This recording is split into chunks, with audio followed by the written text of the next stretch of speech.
샬롬. 7월 마지막 주일입니다. 이제 이렇게 또 7월이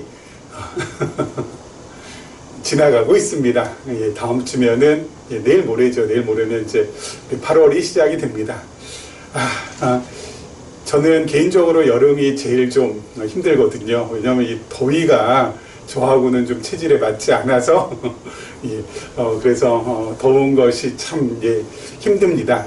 그런데 또 이 더위가 지나가면은 금방 또 9월 되고 10월 되고 그러면 또 한 해가 또 가버리잖아요. 그래서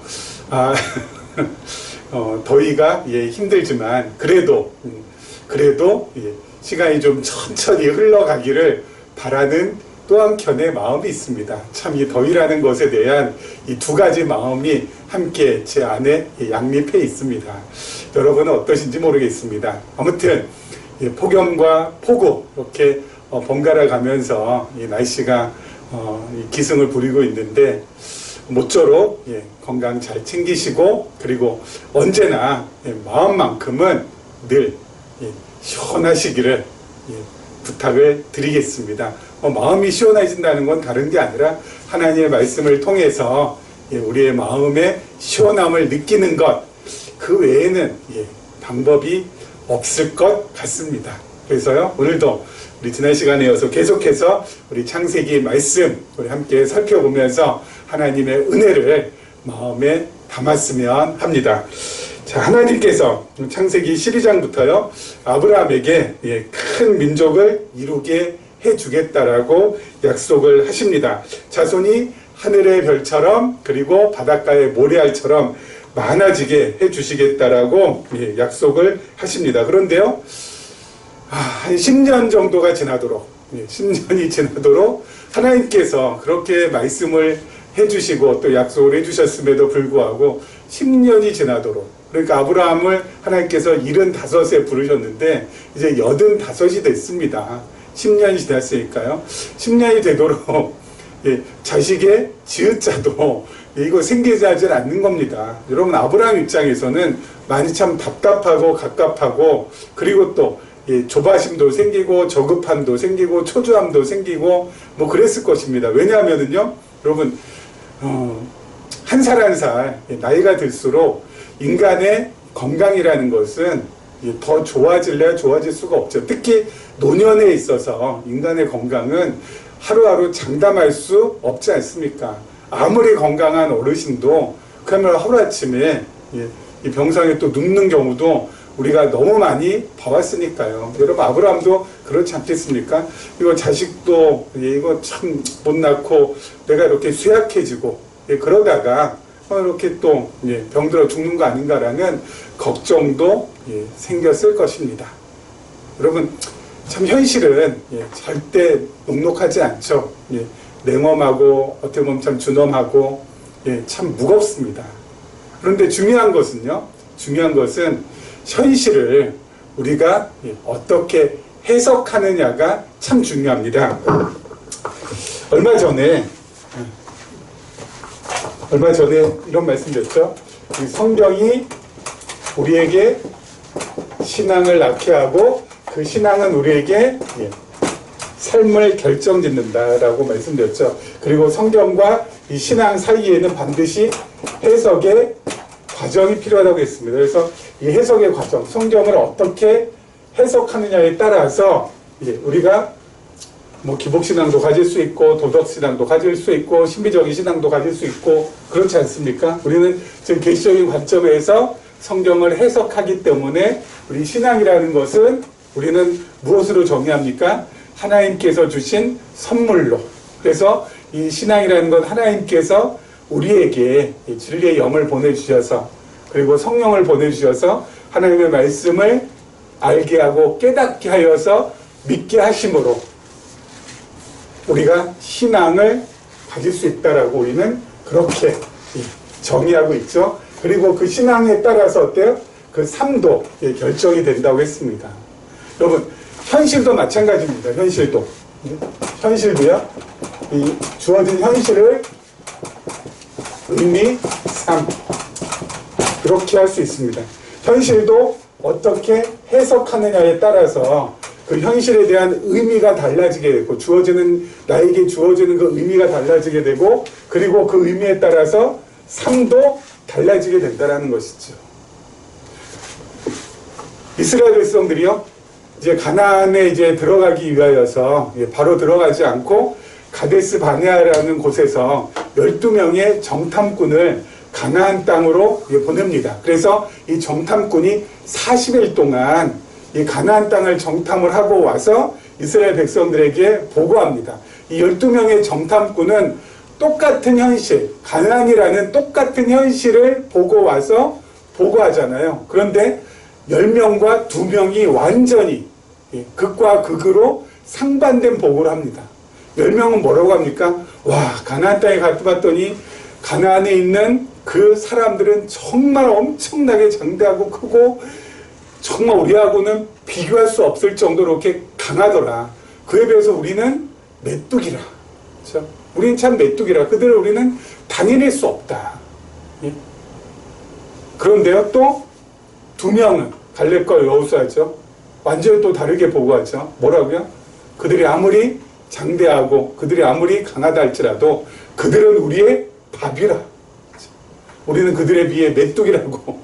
그리고 그들은 우리의 밥이라. 와, 완전히 객관적인 현실, 같은 걸 똑같이 보고 듣고 경험하고 왔는데도 어때요? 예. 해석이 달라지니까 의미가 달라지고 결국 삶이 달라지게 되겠죠. 여러분, 아브라함도 지금 자녀가 없습니다. 10년이나 지났습니다. 여러분, 한 해 한 해 갈수록 이 노화가 진행되면은 어때요? 이게 쇠약해지는 것이 느껴집니다. 주름살도 더 많아지고, 그리고 점점 건강에 자신 없어지고. 그렇죠? 그렇지 않습니까? 아브라함도 마찬가지였을 거예요. 야, 과연 내가 자녀를 낳을 수 있을까? 야, 이건 참 불가능할 것 같은데. 그런 염려, 그런 걱정. 현실을 바라볼 때. 그렇죠? 아브라함은 하나님을 제외시키고 현실을 해석을 했어요. 그렇죠? 하나님을 제외시키고 현실을 해석하니까 자기 중심으로 자기 위주로밖에 현실을 해석할 수밖에 없고, 그렇게 해서 해석된 현실은 어때요? 불안함, 초조함, 조급함, 그리고 탐욕과 욕심만 남게 됩니다. 그래서 그 결과 인간적인 수단과 방법을 통하여서 이스마엘을 얻게 되는 거죠. 그렇죠? 여러분, 현실을 해석할 때 가장 중요한 포인트는 우리가 성경을 해석할 때와 똑같습니다. 계시적인 관점에서 현실도 해석하시면 돼요. 계시적인 관점에서 현실을 해석하는 데 있어서 가장 중요한 포인트는 뭐예요? 하나님을 제외시키느냐, 아니면은 하나님을 전제하느냐. 그렇죠? 하나님을 전제하느냐, 하나님을 제외시키느냐. 그게 가장 중요한 부분이죠. 하나님을 제외시키고 현실을 해석하면은 자기 중심, 자기 위주, 그렇게 해석할 수밖에 없게 된다고요. 아브라함처럼. 그렇죠? 하지만 하나님을 전제하고 현실을 해석하면 갈렙과 여호수아처럼 어때요? 그들이 아무리 강해도 하나님께서 그 땅 우리에게 주신다고 하셨기 때문에 그들 아무것도 아니다. 그들 우리의 밥이야. 우리 그냥 가면 돼. 하나님을 전제하면 그렇게 되는 거죠. 하나님 제외하면은 하나님이 안 보이니까 어때요? 자꾸 자기 위주로, 자기 중심으로 해석하게 되고, 그 결과 아브라함처럼 그렇게 큰 실수, 큰 죄를 저지르게 된다라는 것입니다. 그래서 여러분, 하나님을 전제하고 우리 현실을 바라봤으면 좋겠어요. 하나님을 전제하고 현실을 바라봐야 어때요? 우리 삶에 힘이 생깁니다. 하나님을 전제하고 현실을 봐야 어때요? 그 현실에서 나에게 큰 의미가 부여가 됩니다. 아브라함이 하나님을 전제하고 자신의 현실을 해석했더라면, 그래, 내가 비록 이렇게 쇠약해지고 약해지고 병약해지더라도 하나님께서 방법이 있을 거야. 내가 상상하지도 못한 방법으로 하나님께서는 나에게 아들을 주실 수도 있지. 그래, 한 번 더 기다려보자. 뭐 10년 기다렸는데 까짓 뭐 20년도 못 기다려? 응? 그러면서 버텨나갔을 거라고요. 그렇죠? 근데 하나님을 전제하지 않고 하나님을 제외시켜버리니까 어때요?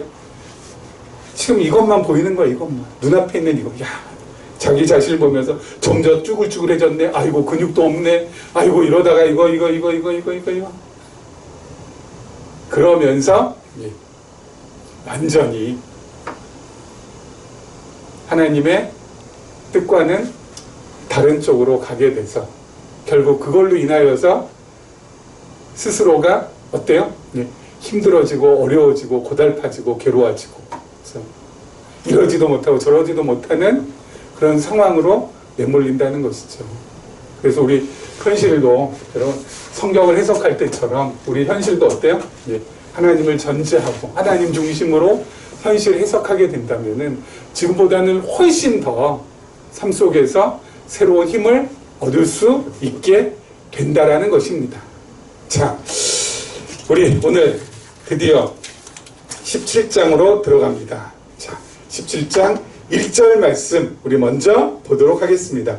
아브라함이 99세 때에 여호와께서 아브라함에게 나타나서 그에게 이르시되 나는 전능한 하나님이라 너는 내 앞에서 행하여 완전하라. 아멘. 자, 아브라함이요 85세의 불신앙, 불순종으로 인하여서 큰 실수, 큰 죄를 저지르게 됩니다.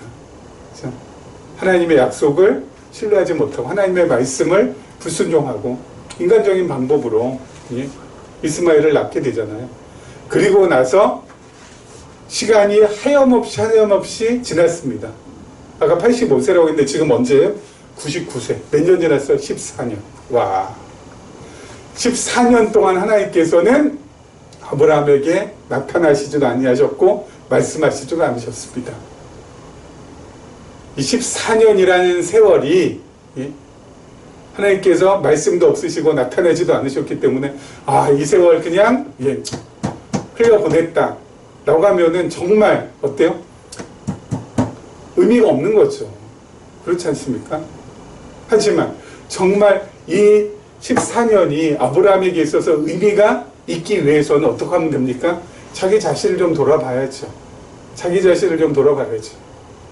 그리고 하나님을 깊이 묵상하고 배우고 그리고 알아가는 그런 시간으로 선용한다면은 14년의 시간이라는 것은 낭비가 아니라 아브라함 자신이 무르익는 시간이 되겠죠. 낭비하는 시간이 아니라 무르익는 시간으로 어때요? 바꿀 수가 있겠죠. 여러분 자기 자신 돌아보고 그리고 하나님을 깊이 배우고 알고 깨닫는 것이 우리 삶에 있어서 가장 중요한 목적이거든요. 하나님께서 그래서 우리를 이 땅에 보내셨거든요. 그러면 여러분 지금 아브라함은 어때요? 하나님의 말씀도 안 들립니다. 그리고 하나님께서 나타나시지도 않습니다. 그래서 그냥 아이고 하나님 하나님이 나를 갖다 신경도 안 쓰나 보다 하면서 그냥 막 산다 라고 한다면은 정말 14년의 시간이 너무너무 아까운 거 아니겠습니까?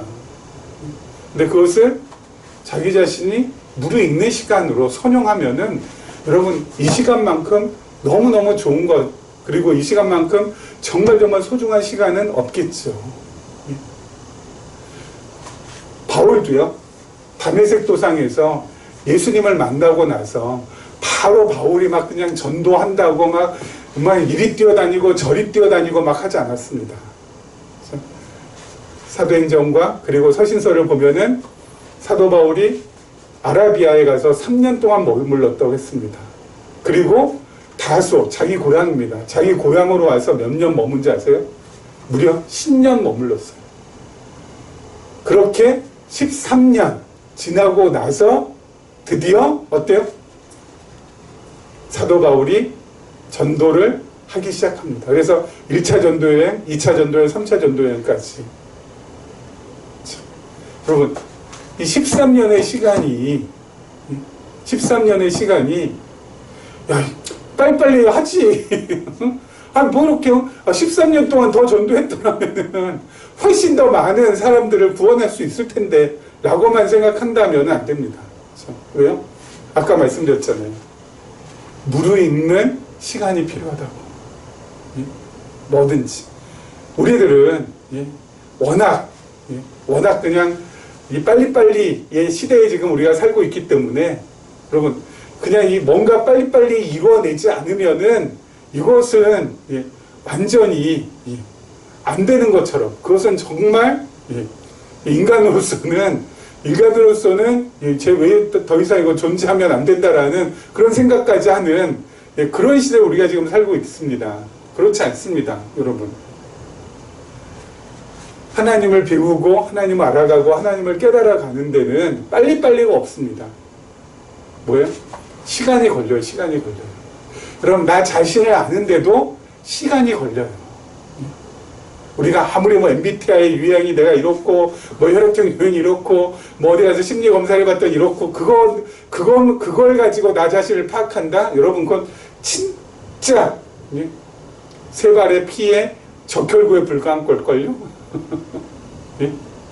나 자신에 대해서 1%도 모르는 걸걸요? 나 자신을 바로 알고 돌아보기 위해서는 뭐예요? 하나님을 그만큼 깊이 알아야지만 나도 깊이 알 수가 있습니다. 그래서 하나님을 알고 그리고 그래야 나도 알 수 있는 겁니다. 하나님 모르는 상태에서 나를 안다? 있을 수 없는 겁니다. 그렇기 때문에 시간이 걸려요. 빨리빨리가 아니라. 그래서 여러분, 나 자신에게도 시간을 줘야 되고요. 내 주위에 있는 사람들에게도 시간을 줘야 됩니다. 무슨 시간이요? 하나님을 알아가는 시간, 하나님을 배우는 시간, 하나님을 깨달아가는 시간. 그래서 무르익는 시간. 그렇게 무르익은 다음에는 어떻게 돼요? 무르익은 다음에는, 예, 그 다음에는 어때요? 드디어 팡팡 뭔가, 예, 나오게 되는 것이죠. 하나님을 배운 그 내 안에 저장되어 있는 지식이 이제 쏟아져 나오게 되겠죠. 쏟아져 나오고 나누게 되고 그리고 되물려주고 그렇게 되겠죠. 아브라함도 그래서 하나님께서 그런 시간을 허락해 주신 거라고 저는 생각합니다. 자, 그 다음에 보죠. 그 다음에 보면요. 자, 14년 만에 하나님께서 아브라함에게 나타나셔서 처음 하신 말씀이 바로 뭡니까? 이르시되 나는 전능한 하나님이라. 와, 나는 전능한 하나님이라. 여러분, 이 단 한 문장에 성경 전체에 있는 모든 것이 전부 다, 예, 녹아져 있습니다. 담겨져 있습니다. 나는 전능한 하나님이라. 이게 성경 전체가 다 거기 안에 들어있어요. 그리고 또 한 가지, 우리가 살면서 부딪히는 모든 문제들에 대한 답도 이 단 한마디에 다 어때요? 들어있어요. 성경도 이 안에 다 들어있고, 그리고 내 삶에서 부딪히는 모든 다양한 복잡한 문제들에 대한 답도 이 안에 전부 다 들어있어요. 나는 전능한 하나님이라. 전능한 하나님이라. 여러분, 창세기부터 요한계시록까지 여러분, 전능한 하나님 그거 하나면은 여러분 뭐예요? 다 풀려나갈 수 있습니다. 전능한 하나님 한 분, 이 전능한 하나님이라는 이 말씀에 대해서 어때요? 우리는 그냥 명제적으로 그래, 전능한 하나님, 모든 걸 하실 수 있는 하나님, 능력이 많은 하나님이시지, 이렇게만 이렇게 뭐 인지만 하고 있는 그것이 아니라 그것이 정말 내 안에 완전히 체득되어지고 녹아있다면은 성경 전체를 갖다가 바라보는데 어때요? 그 한마디로 족합니다. 그렇죠? 성경 전체가 한마디로 한다면 나는 전능한 하나님, 전능하신 하나님, 그 딱 튀어나올 수밖에 없죠. 우리 삶에 있는 모든 문제도 마찬가지죠. 여러분, 아브라함에게 하나님께서 전능한 하나님이라고 했을 때는 뭐예요?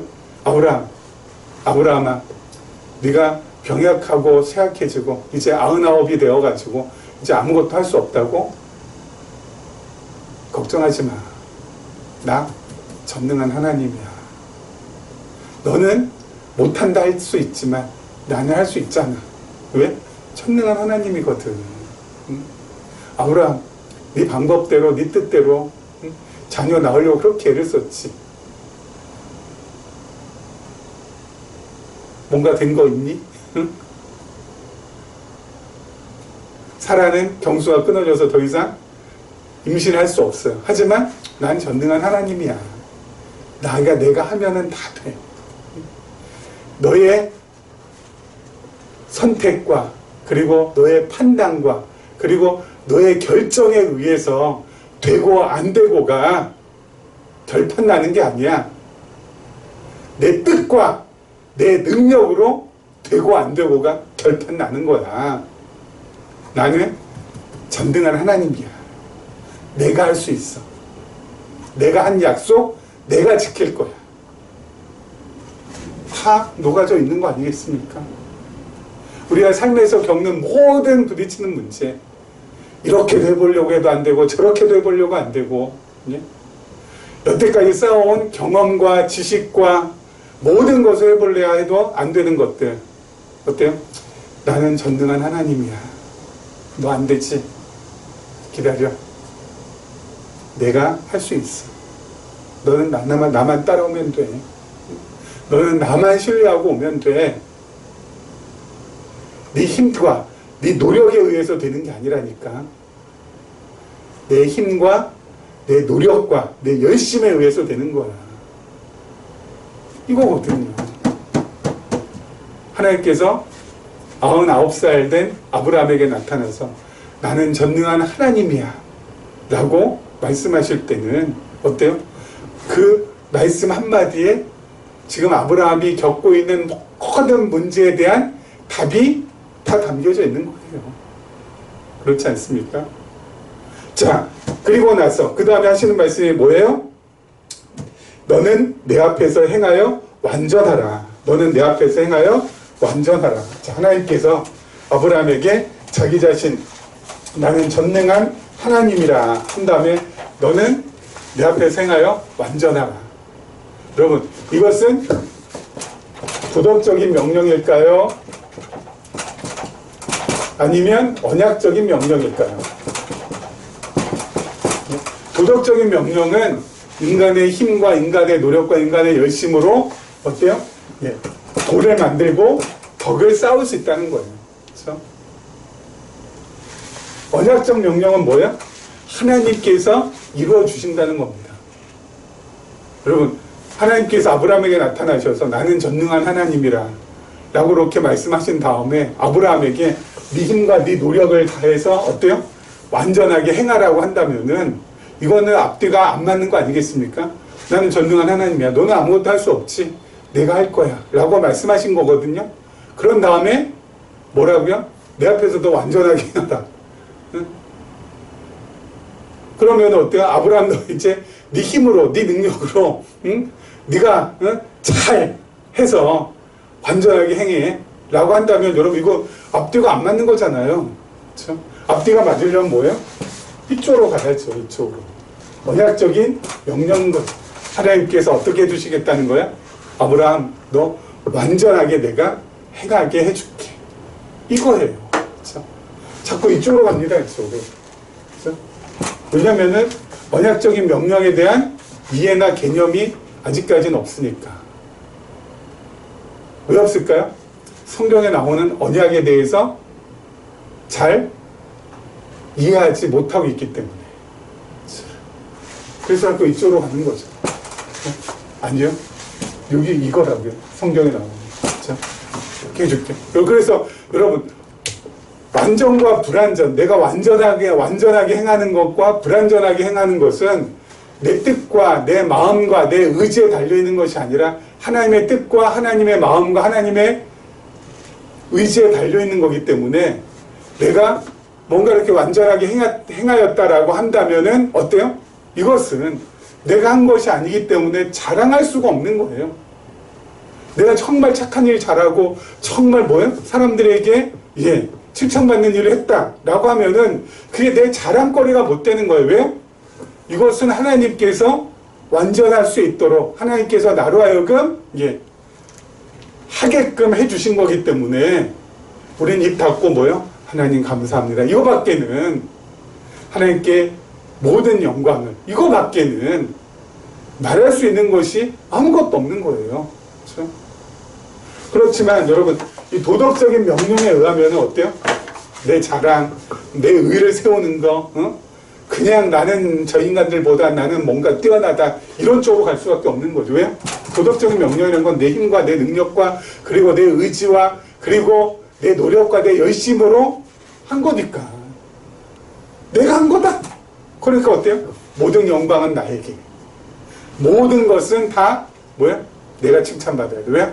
내가 잘했으니까. 여러분, 여태까지 교회에서는 이쪽으로만 그렇게 가르쳐 와서, 그렇죠? 이쪽으로만 그렇게 가르쳐 왔기 때문에 어때요? 성도들을 바리새인화 시킨 거라고요. 바리새인들이 그랬잖아요. 그렇죠? 자랑하고 자기 의롭다고 하고 자기보다 못한 사람들 어때? 무시하고 저 세리 저거 완전 무시하고 또 저 죄인 저거 완전 무시하고 나는 하나님 앞에서 그렇게 했습니다. 자기 자랑. 근데 예수님께서는 뭐예요?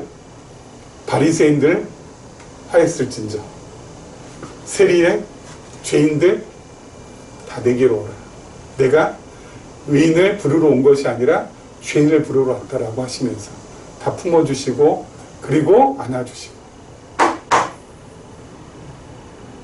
여러분, 정말 내가 10년에 한 번 잘한 것 있다 라고 판단이 되면 그건 내가 한 거 아니라니까요. 하나님께서 언약적 명령을 통하여서 하게 해주신 거기 때문에 나 그냥 입 닫으면 돼요. 그리고 하나님께만, 하나님이 하게 하셨습니다. 하나님께서 나의 처음부터 마지막까지 모든 것을 하게 하셨습니다. 하면서 하나님께 감사드리고 어때요? 마무리하시면 돼요. 자, 우리 그 다음 절 한번 볼까요? 그 다음 절 한번 보겠습니다. 내가 내 언약을 나와 너 사이에 두어 너를 크게 번성하게 하리라 하시니 아브라함이 엎드렸더니 하나님이 또 그에게 말씀하여 이르시되 보라 내 언약이 너와 함께 있으니 너는 여러 민족의 아버지가 될지라 이제 후로는 내 이름을 아브라함이라 하지 아니하고 아브라함이라 하리니 이는 내가 너를 여러 민족의 아버지가 되게 함이니라. 아멘. 자, 여기 보니까 내 언약이라고. 내 언약. 여러분, 내 언약이라는 건 그 언약의 주체가 바로 하나님이라는 것을 말합니다. 그렇죠? 하나님께서 언약을 말씀해 내 언약이라고. 내 언약이라고. 하나님의 언약이라는 겁니다. 언약의 주체가 하나님. 그런데 언약은 세 가지 특성이 있다라고 말씀드렸죠. 예. 첫 번째 뭡니까? 언약은 첫 번째, 저도 한번 보겠습니다. 예. 첫 번째 언약의 특성, 주권성이고요. 그렇죠? 여러분, 이 주권성이라는 것은 하나님께서 찾아오셔서 일방적으로 맺어주신다는 겁니다. 아브라함이 하나님을 찾아가서 하나님 저하고 언약을 맺어주세요라고 요청한 것이 아니라 하나님께서 갈대아 우르에서 우상장사하고 죄로 물들어 있는 누구를요? 아브라함을 일방적으로 찾아오셔서 하나님께서 언약을 맺어주신다는 겁니다. 그게 주권성. 두 번째 뭐라고 했었죠? 은혜성. 은혜성은 아브라함이나 상황이나 조건 하나님께서 아무 상관없이, 그렇죠? 아브라함이 죄로 물들어 있건 흠이 많건 티가 많건 아무것 보지 아니하시고 하나님께서 거저 은혜로 맺어주신다는 겁니다. 무엇을요? 언약을. 그게 언약의 두 번째 특성. 그리고 세 번째는 뭐예요? 실효성. 실효성. 그렇죠? 실효성이라는 것은 하나님께서 이루신다는 겁니다. 그렇죠? 하나님께서 이루신다는 겁니다. 내 언약, 주권적으로 은혜로 내가 이루신다라는 거. 그렇죠? 하나님께서 그렇게 아브라함하고 약속하신 거거든요. 반드시 이루어주신다. 결국 하나님께서 반드시 어때요? 이루어주셨어요. 그렇죠? 실효성. 반드시. 여러분, 하나님께서 우리에게 예수 그리스도를 이 땅에 보내주시고 그리고 예수 그리스도를 통하여서 뭐요? 새 언약을 우리와 맺어주셨습니다. 이 새 언약도 아까 말씀드린 뭐예요? 주권성. 우리가 뭐 하나님을 찾았나요? 예수님을 찾았나요? 찾아오셨죠. 주권적으로. 그리고 우리의 조건은 아무것도 안 보시고 여러분과 저 죄도 많고 혼도 많고 티도 많고 어리석고 무식하고 무지하고 연약하고 아무튼 이런 우리를 그냥 거저 은혜로 언약을 맺어주시고 그리고 그 맺으신 언약은 반드시 하나님께서 이루어주신다는 거죠. 여러분 새 언약을 맺어주셨어요. 우리에게. 새 언약이 뭐라고요? 그리스도의 씨로, 그렇죠? 그리스도의 씨로 거듭난, 그리스도의 씨로 거듭난 우리들을, 그렇죠? 그리스도의 씨로 우리들을 거듭나게 해주셨어요. 그래서 하나님 자녀가 되게 해주셨다고요. 그렇죠? 그리스도의 씨로 거듭난 우리들을 그리스도의 이름으로 모이게 해주셔서, 그리스도의 이름으로 모이게 해주시고, 그리고 마지막으로 뭐예요? 그리스도의 다스림, 그리스도의 통치를 받는 그리스도. 새 언약이 바로 뭐냐면은 그리스도의, 이쪽으로 하지 말고 이쪽으로 해야겠네. 그리스도의 나라를 약속해 주셨다.